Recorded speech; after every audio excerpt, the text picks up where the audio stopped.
Hi everyone and welcome back to SwitchUp and to the series where we look at 6 interesting games. Absolutely, yeah. So we'll look at 3 games each, games that we've been playing recently. They don't have to be new games, just games we've got something to say about. They don't even have to be good games, to be honest, do they? No. Hopefully they are, though.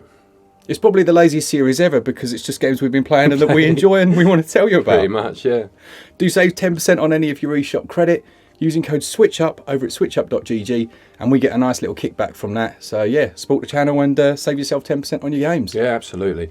So which games have we been playing? Well, let's find out.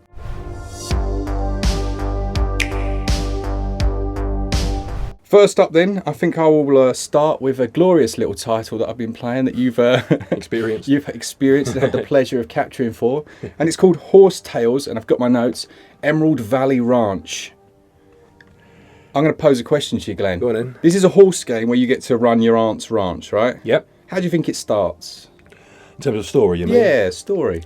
I'm going to go for, you live in a city. Yep. You get a phone call / letter / something, text message, whatever, saying that your aunt's croaked it. And or if not croaked it, she's retired, semi-retired. Okay, yeah. You need to come and take over business. Basically, yeah. Yeah. It's a little lazier than that. Your aunt's still there, Yeah. but she just doesn't give a monkeys. Oh, yeah. So it's brilliant. It's like you're invited to stay there and you go, and the ranch, it's just a wreck.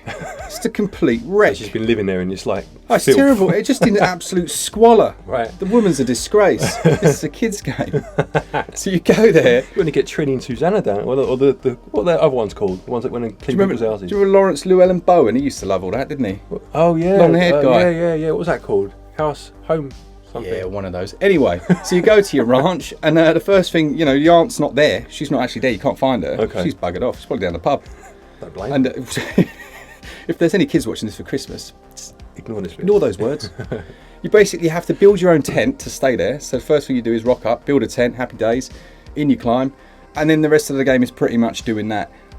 Despite that slight critique of the storyline, which is lame, the actual core gameplay mechanics, they're actually surprisingly okay. Yeah. I mean, I only played 15 minutes of it, but it's got you basically you start to meet people that then give you jobs to do. You complete objectives. You'll start to open up the map, the world area via doing that, and you build up your base, your ranch, whatever you call it, via doing that, and you get the materials to do it elsewhere, and you gradually expand, don't you? Exactly right. So obviously the focus of it is around horses, makes sense, and they've actually done that side of it really well. You can groom them, you can breed them, you can train them, you can send them out, you can do the colours, everything, every part of. If you're into horses, you're going to absolutely love it. Now I have no clue about horses. Nope. I think I rode one when I was about 7. Okay. And it was terrifying. Okay. I was like, I'm not going near that again. Points at horse. He's looking at me. So yeah, but as far as the game goes, I would actually recommend it as a kids game for Christmas. This would be perfect. Yeah, I would say again, just from the little bit I played, performance-wise, not good. Yeah. But kids won't care about that. I don't care about if you're an adult that's interested, you have to be someone that really isn't bothered about performance. You'll play a game for what it is and you'll enjoy it for what it is. If you've got any sort of qualms about performance, you'll be twitching as you're playing it. Yeah, but a kid's just going to be like, I've just made Black Beauty. Exactly. Yeah, exactly. She's glorious. I'm sure she is. But in terms of the mechanics and the way it opens its world up, actually, fair play. It's Not pretty bad. impressive. Yeah, pretty impressive. He gets one of those from me. Nice. There we go. This episode was sponsored by Established Titles. You might be wondering, Mark, what does that say? That right there says Lord Mark Walker. Because this certificate basically is a plot in Scotland on an estate there, and it gives me the right to be the lord of my own land. Established Titles is a fun and novel way to preserve the natural woodlands of Scotland while helping global reforestation efforts. It's a project based on a historic Scottish custom where landowners are referred to as lairds or lords and ladies in English. When you buy a title pack, they give you at least 1 square foot of dedicated land with a unique plot number on a private estate in Edelston in Scotland. And obviously you'll get your official certificate so that everyone in your household knows exactly who you are. You could officially include the title of Lord or Lady on your credit card or plane tickets. It makes an amazing last minute gift. Established Titles is actually running a massive Black Friday sale right now. Plus, if you use the code SwitchUp, you get an additional 10% off. For the first 200 of you who click my link that's down in the description, you'll get to have your plot right next to mine so that we can literally start the SwitchUp kingdom and be lords and ladies together. Go to establishedtitles.com/Lord SwitchUp to get your gifts now and help support the channel. Right, my first game then is a game called Catmaze. Catmaze. So we've gone from horses to cats, and this is a nice little Metroidvania. Only costs about £10. Obviously, regional equivalents will be at the bottom of the screen as I'm speaking. It lasts, I would say, but judging by what I've played, I reckon I'm about halfway through it now, going by the amount of the map I've opened up and the way the story's going. I would say I'm about 50%, 60% through, and so far I've been playing it for about 4 hours. So take that as you will, But what it's about a young witch who lives with her mum, and one day her mum's sick, and one day her mum is taken by like the sickness spirit, and she says it's my time, I have to go. They've come for me. And the young witch, I think it's called Alesta off the top of my head, won't accept that, and she goes looking into this new realm. She wants to go to this realm to find her mum. So it's like a metaphor for death, basically, but not heavy-handed really. No. It's nice and implicit. But the game itself, it does all the Metroidvania bits very well. It's got a lovely art style. It looks like almost got like watercolor look to it, pixel art. And what it does is it has, like, you find keys to then find upgrades to your stuff. Like making your health bar bigger, or your magic bar. You have magic that you can use. But the other thing that's really good about it is that you find familiars. Yeah. So little animals that you use as your weapons. You have like a melee attack and a range attack, but you do it via these familiars. Okay. And you find others as you go along, and they all have their strengths and weaknesses, Yeah. And sometimes you'll need those familiars to open up new areas to then obviously expand the story and move on. It's just very well crafted. Yeah. I think it was a one-man game or a one-person game. Okay. And I would recommend it. For £10, if you like your Metroidvanias and you're looking for something cheap and cheerful, you could do far, far worse than this. Do you know what? There's something. I actually like some of the. When it's done by one person and you can see the rough edges. Yes. Sometimes I think they add something to the game. Yeah, a little bit of charm. Yeah. The one thing I would say in terms of rough edges are the character models. We know when you talk to someone and it flashes up their images. Like they're not as polished as the actual graphics. They look, janky for want of a better word. But as you say, it adds to the charm, and it is a very good game. I've been enjoying it so far. Yeah, we got a lot of Metroidvania fans on the channel. I mean, I'm one of them, you're one of them. Yeah, but I like the nice, concise one, so this is ideal for me. I don't need 20 hours worth, 8 hours or so, which I'm thinking this is along the lines of that would do me. And it's for a tenner. Yeah, I would say it's a good game. Barjan. Well, yeah, exactly. Okay, so my next one then is one that I haven't seen any Switch channels cover, and it's the new Life is Strange Remastered that comes with is it After the Storm or Before the Storm? One of them. There's like two games. Yeah. And these came out a long time ago, and obviously it spawned a sequel, and we've had the third game actually on the Switch as well. But these remasters, they kind of went under the radar of a lot of people. I think most people were like, well, I've completed those. Yeah. Do I need a remaster of it? Nah. And it's not, the graphics are slightly better, but it's not a huge remaster. But if you haven't played these, I personally liked them. You didn't like them as much, right? I liked the first one. Yeah. I did like the first one. I felt it was going in the direction that I really liked, and then it kind of went another way that I didn't like as much, without spoiling anything, or just, it started to become a little bit tedious towards the end. But I can appreciate it for what it was, and it ultimately did tell a good story, Yeah. So every Life is Strange game essentially has a main protagonist that has some form of superpower. Yes. Yeah. Won't spoil what this one is, and they tend to go a bit off the wall. Well, actually, this one went way more off the wall than the second game. This one, and it's not really a spoiler because it's literally the first 5 minutes. Like even if you watch a trailer, you'll see it. It all goes a bit Donnie Darko. Yes, yeah. And that was kind of it, because it did that, and I was like, oh, hello, this is interesting, I knew you were going to laugh there. It was great. I said it, I was like, it was perfect. I shouldn't have said that. Good. But then it kind of started going in loads of different directions, and I was like, I feel like it needs to just rein itself in a tad. Yeah. Do you know what I mean? Yeah. But, that's just my opinion. It was still mechanically a very good game, technically a very good game. So it's one of those games, and this is where my little discussion point comes in. It's one of those games where, similar to Fahrenheit, do you remember that game? Vaguely, yeah. Yes, I do actually. By David Cage. And I know you like a lot of David Cage games. I love a lot of David Cage games.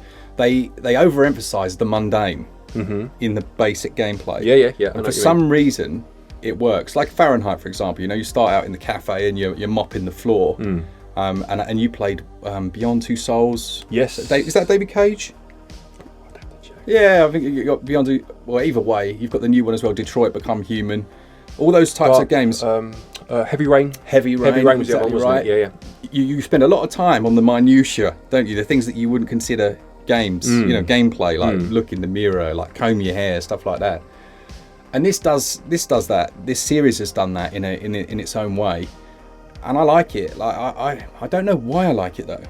Yeah, I know what you mean, because sometimes movies do that too, right? You know, like they spend a lot of time on, as you say, the mundane or the ordinary things, and they normally lead to either building your affection to the character, or potentially leading to something big happening that feels bigger now because of the mundane before it. Yeah, and one of those two things generally is the required outcome. And games like this that are very experiential and do want to tell an emotive story, I do think it's good that they use those techniques sometimes. I think just saying it there, I'm having a little think about it, and I think that's probably what's missing from a lot of films. And I think we've even said that. We've watched modern adaptations of films, and they go straight into the action, don't they? They forget that little like nuanced build up. Yeah, I mean, I get because I like my horror, so I always go with a horror example. But some horror films will build up using a combination of things like that, like the mundane or whatever, and then they'll just shock you with something. Yeah. Other horror films use the shortcut, the lazy route, which is a jump scare. Yeah. Which is quiet, boom, something happens, makes you jump, and that is it's almost the same outcome in terms of wow. Yeah. But the first one is a much more nuanced and. Ultimately, in my opinion, at least, a better way of doing it. Yeah. And these games do that. You're right. I would love to see some David Cage stuff on the Switch. I'd actually like to see Fahrenheit, not remaster. I don't care. Just stick Fahrenheit on the game. Yeah. And I'd play that. It'd be a good Switch game. It'd run. That's for sure. Yeah. I mean, I liked Heavy Rain. Yeah. A lot. The other one, I haven't played Detroit. The one you mentioned that name escapes me now. Beyond Two Souls. Thank you. Yeah, I didn't enjoy that as much. Again, that was another one that started off really well, and I just feel it kind of ran out of steam a little bit, but. Heavy Rain was great. Quantic Dreams, that's the name of the company that makes them. Okay. Yeah, and it's David Cage is kind of like you always have, don't you? You have these controversial figures, but they're very, very often like artistic temperaments, aren't they? And they stick to what they love. What they believe. What have you got next? Right, my next one then is a game called completely different. Okay. Zombie Panic in Wonderland. Talking about nuance. For this. So the least amount of nuance you'll ever see. But it's basically, I played it on the Wii first, 8 years ago, and then it was ported to the 3DS. Okay. Obviously now it's on the Switch. And it's just a very, it's a fun little time waster, if you like, time killer. It's a third-person shooter, but played from a fixed perspective. So you walk left and right across the screen, taking out all the enemies, and then you'll automatically be moved forward through the scene to the next part, And you play as, you start as a character whose name is Momotaro, who's actually... like from Japanese folklore. Okay. From what I've read, he was born from a peach. I know that much. Yeah, that's how the story goes. Right. But then you can unlock like Dorothy from The Wizard of Oz, Snow White, and they're just a collection of fairy tale characters. Are they called those names, or are they like? No, they're called those names, wow. but they're like animated up to the max. Right. Do you know what I mean? Big wide eyes, short skirts. They've taken those characters and modernised them. Short skirts in anime. Yeah, you'd never think it, would you? Yeah. No tentacles about those. You heard it here first, folks. But, who's the other one? Oh, what's her name? Red Riding Hood. Oh, I know her. Is in it too. Yeah, she lives down the road, doesn't she? She doesn't like wolves. But anyway, yeah. What was I saying? Oh, yeah. So what you do is left stick is to move your character and right stick is to move your reticule, and obviously you shoot, you pick up better weapons and whatnot, and you have a dodge mechanic where you can jump and avoid bullets. And it's just almost like a bullet hell at the very loosest sense of the word. But you have to make your way through levels, and it's very, very difficult. And I really do enjoy it. This is a game, like I just said, that I've owned multiple times over the years. And it's the sort of game that some people look at and think, what's that? It's a load of old rubbish. But something about it really does stick with me. Yeah. And the only thing I would say is that the Wii version had motion sensor in terms of your reticule. Yeah. The 3DS had touchscreen. Mm-hmm. This one has neither, despite the fact the Switch can do both. It's just it's mind-numbingly. Can we make the screen turn grey at this point and play Hello Darkness, exactly. My old friend? I honestly don't understand. That happens a lot, right? Resident Evil 4. Just, best of both worlds? No, we'll have neither. Neither. Okay. Who needs it? They'll buy it. Yeah, I did. Three times. Yeah, 3 times. What a mug. But yeah, it is. Despite that, I really do like this game actually. There you go, lovely. All right then, the last one for me is the newly released and updated Ark Ultimate Survivor Edition. Okay, yeah. Which, I mean, Ark, the original release on Switch, is synonymous for being an absolute pony, isn't it? Yeah. I mean, it was the first broken game, Yeah. wasn't it? You know, the one that all the hullabaloo was around. All the hullabaloo. Yeah. It's a good word, that, isn't it? Great word. But it's funny because I played through a huge chunk of the old version, and I think people get a bit crazy. Like, it was bad. Look, Vaseline and things like that, but they'd maintained the frame rate. Even a little bit better than the new version. Oh, really? A little bit, yeah. It was a little bit more consistent at 30. But yeah, all right. It looked like, you know, you'd smeared Vaseline in each eye, and then stuck your head underwater. But apart from that, It was all right. yeah, T-Rexes look great. Look like Mr. Blobby. But Mr. Blobby, what a ridiculous character that was. He was, wasn't he? Terrible. No, Edmonds, what a ridiculous guy. No, that's harsh. That's harsh. He's a national treasure. Deal or no deal. So, basically, the Ark Survival Evolved, they have done a lot of work. It interestingly got taken over by Grove Street Games, which will ring a bell if you played any of the GTA Remastered trilogy. Wow. Okay. And the irony is not lost on me that they probably learned everything they learned by trying to fix up GTA. Right, yeah. Which subsequently got taken back, I think, by Rockstar Games. But Ark Survival Evolved on Switch is now playable. It now runs at native resolution, which is nice. I think they should probably have it dynamic so that, you know, that keeps that frame rate. And it does look impressive. They have added in like a big old DLC. There's some more coming, but there's a big DLC in there. And sorry, I haven't even said what it is. It's a survival game, but massively multiplayer online. You know, you can play with a huge group of you, cross platforms, all that fun stuff. Yeah. They've added in unofficial servers as well, which is important for these kinds of games because you go online, you know, and you struggle to build a base. You'll struggle, and then this little group of little kids will come up and burn the whole thing to the ground and stab you with a spear. Lovely. Just leave you twitching. It's like walking downtown at night. If your children was watching this video from the horse game, just send them out. Send them. So yeah, it is very much like that. You will get aggroed, but they added in unofficial servers, so you can just join your mates on there. You know, Oh, nice, you don't yeah. have to just, you know, do that. Other than that, they added in a whole new mode, which is essentially designed for kids. Now, kids, you can come back in the room. This is actually really cool. Like, I think this is cool because I love dinos. You love dinosaurs. Yeah. I mean, you went to the Jurassic Park exhibition thing, didn't you, the other day? Yeah, the other day, yeah. Basically, this kids mode, it takes away all the aggro, takes away all the violence, and your kids can go around the world and they gain experience by investigating the dinosaurs, finding out about them, and it gives them all the details, and they can create their own avatar and stuff. Oh, okay. I think that's really cool. That's within the game, is That's that? all within the game, a whole separate game within the game. Oh, nice. Okay, that's good, yeah. So they've done a lot with it, and that's impressive. So it deserves attention. We will have done a sponsored video for this last week, so if you want to check that out, we'll pop links to that in the description. But otherwise, yeah, it's interesting just because no one expected it to ever come back from the state. It's been a while, hasn't it? It's been a few years, you know. You think that would be, you know, the ship had sailed. It spanned the globe and come back again. Exactly, yeah. So that's my last one. Nice. Right, my last game then is called Lumistice, which came out very recently actually, and is a 3D platformer. It has like a PlayStation 1 look to it in terms of, you know, the aesthetic, and it's very much based kind of up in the sky. You know, one wrong move and you're going to plummet to your doom and lose a life. And it's about traversing obviously the platforms that get you to the end of a level, which get progressively harder. It adds new mechanics in as you go. You know, platforms that will disappear in beat to the music and things like that. There'll be sections where you'll be almost auto running because you stand on like a conveyor belt and you go faster, and you have to get off at the right moment before it ends. So yeah, it just gradually adds some nice mechanics as you go along. And what impressed me about, I mean, first and foremost, it's a very, very good game, to give it its due. Some of the level design actually is fantastic. Yeah. There are a couple of sections where it does let itself down, but they are few and far between for the most part. Very, very tight. It costs £4.99. £4, or, you know, again, dollars, euros, whatever. £4.99.